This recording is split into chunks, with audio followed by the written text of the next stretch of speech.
omeprazol, esomeprazol, pantoprazol, são esses remédios da classe dos prazóis. Esses remédios não estão curando o refluxo de ninguém, ele está mascarando, né? Você não sente queimar, mas o refluxo continua lá, e você não está digerindo. Então, o alimento continua subindo para o esôfago, só que não queima, pois o estômago está alcalinizado. E com isso, vai acarretar uma série de problemas. Olha só, o intestino não consegue digerir macromoléculas, macronutrientes.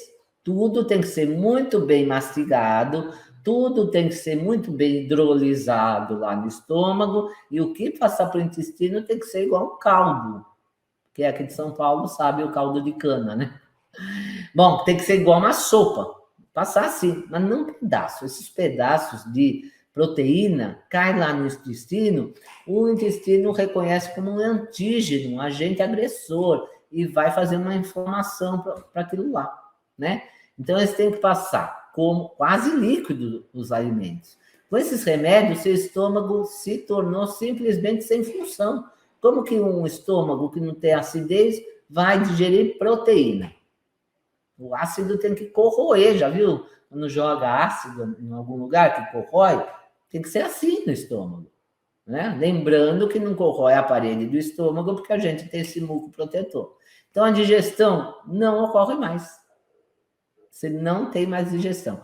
Com isso, o intestino, para absorver nutrientes, entra numa desbiose. Por quê? Porque esses pedaços de proteínas vão alimentar bactérias ruins, bactéria do mal, né? E ainda por cima vai causar uma hipermeabilidade intestinal. Então, as bactérias boas começam a morrer, porque as bactérias que eram patogênicas ficam mais virulentas e começam a crescer em demasia, tá? E tem outro problema, além de tudo isso, com o estômago alcalino. Você não consegue mais absorver a vitamina B12. Sem acidez do estômago, não fabrica aquele fator intrínseco, né, que a gente precisa para se ligar ao fator extrínseco da B12. É como uma chave na fechadura, não tem essa liga, tá? Então, todos os estudos mostram que após 2 anos contínuos dos prazóis, os níveis de B12 vão estar muito, muito baixos, né? E o médico fala que 200 de B12 tá bom. Você teria que estar acima de 900.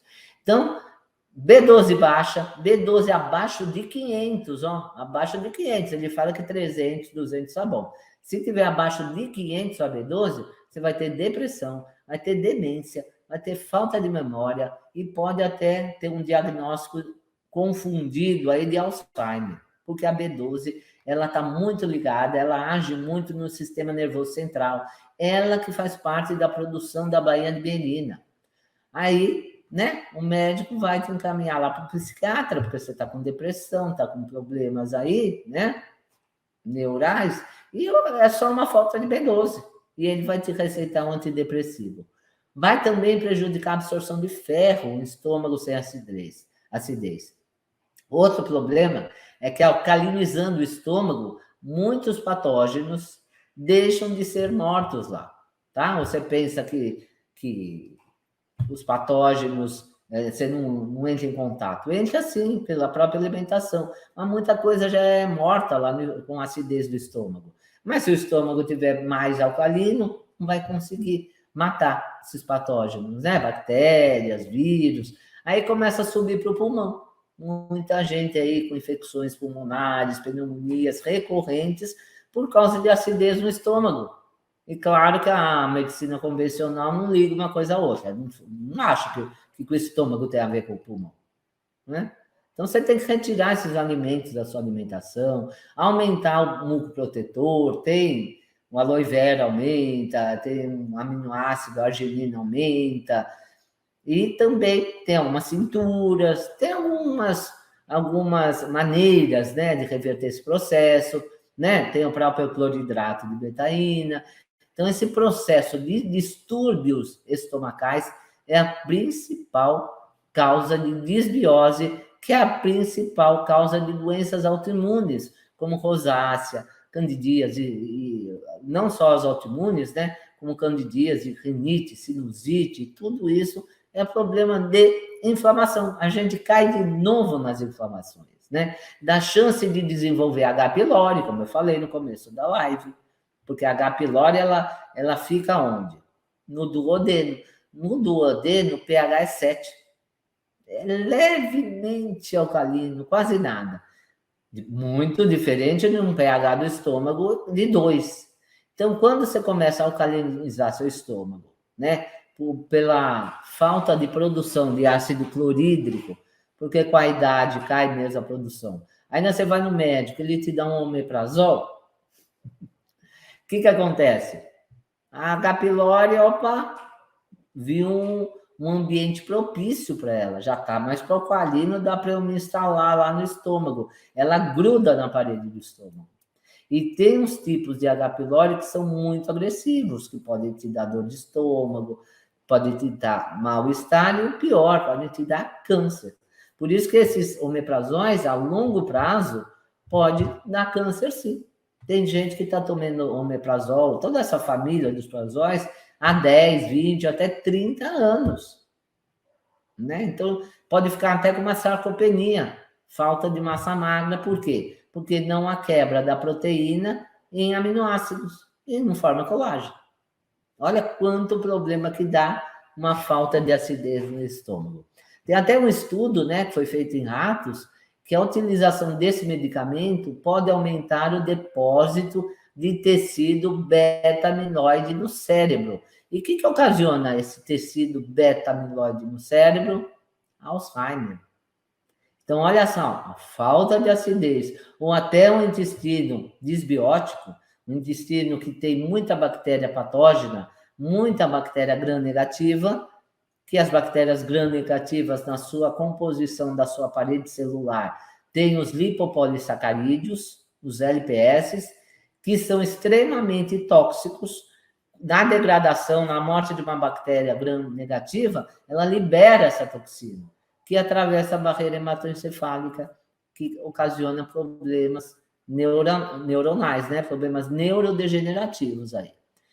Então, muita gente aí com falta de memória, com Parkinson, com demência, com Alzheimer, por causa do intestino, ou até por causa de problema aí, né? Falta de acidez do estômago.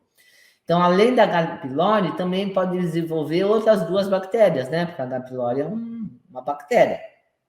Helicobacter pylori. Sabe o que é Helicobacter? Porque ela é uma forma de hélice. E essa hélice se enrola lá na parede do estômago. Por isso que é difícil de tirar, é como um saca-rolha. E, além de tudo, ainda pode desenvolver mais duas bactérias, que o nome é bem sugestivo, né? Putrescina e cadaverina. Então, mas a putrescina e a cadaverina, né, já agem. Por quê? Porque quando essas bactérias se alimentam de restos proteolíticos, proteína mal digerida. Você já viu aquela pessoa que vai ao banheiro e todo mundo sai correndo do ambiente? Né?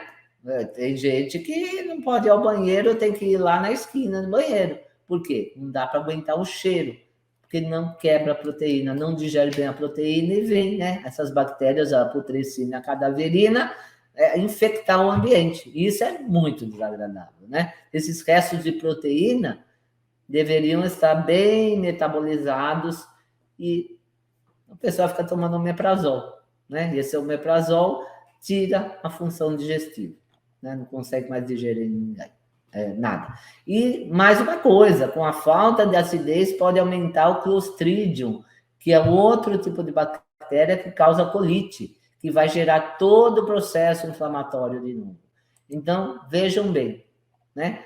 Como que essas inflamações que estão em todo lugar do seu corpo, tem uns que desenvolvem aí problemas neurodegenerativos, né? Essas doenças, demência, por exemplo, outros desenvolvem. A disbiose está no foco de tudo, né?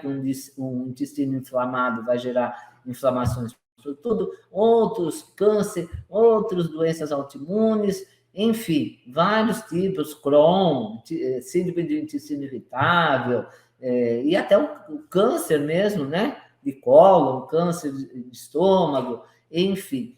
tudo por causa dessas inflamações.